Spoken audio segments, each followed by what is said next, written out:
ઓલપાડના જોથાણ ગામની સીમમાંથી 8 થાઈલેન્ડની યુવતીઓ સાથે ચાલતું હાઈ પ્રોફાઇલ સેક્સ રેકેટ રિસોર્ટમાંથી ઝડપાયું છે. પોલીસે 9 નબીરાઓની ધરપકડ કરી છે. એલસીબીની ટીમને બાતમી મળી હતી કે ઓલપાડના તળાદ ગામ નજીક જોથાણની હદમાં અક્ષય રિસોર્ટમાં સુનિલ યાદવ તથા રવિ બબ્બવસિંહ રાજપૂત રિસોર્ટના માલિક સાથે મળી અક્ષય રેસ્ટોરન્ટની રૂમમાં વિદેશી યુવતીઓને બહારથી લાવી ત્યાં ગ્રાહકો બોલાવી કૂટણખાનું ચલાવી રહેવામાં આવી રહ્યું છે.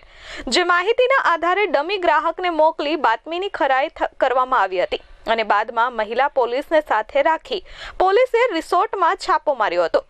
અક્ષય રેસ્ટોરન્ટ એન્ડ રિસોર્ટનો રંગીન માહોલ જોઈ પોલીસ પણ અચંબિત થઈ ગઈ હતી. રિસોર્ટ અને રેસ્ટોરન્ટની 5 રૂમમાંથી થાઈલેન્ડ દેશની 8 વિદેશી રૂપલલનાઓ મળી આવી હતી.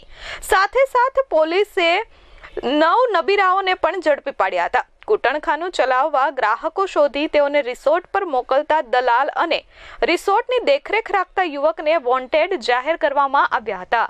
ગ્રામ્ય પોલીસે રોકડા 76,000 અને રિસોર્ટ પાસે પાર્ક કરેલી 2 કાર, બાઇક અને અન્ય મુદ્દામાલ પણ કબજે કર્યો હતો. યુપીના વતની સુનિલ યાદવ તળાદની સીમમાં અક્ષય રિસોર્ટના માલિકના પુત્ર અક્ષય કંચનલાલ ભંડારી પાસેથી રિસોર્ટ અને રેસ્ટોરન્ટની રૂમ ભાડેથી રાખતો હતો અને દૈનિક એક રૂમના 2,000 રૂપિયા લેખે અક્ષય ભંડારીને ભાડું ચૂકવતો હતો અને વિદેશી રૂપલલનાઓને રિસોર્ટ પર લાવી હેરફેર કરી વોટ્સએપ માધ્યમથી ગ્રાહકોને લલનાઓની તસવીર બતાવી અને ગ્રાહકોને મોકલતો હતો.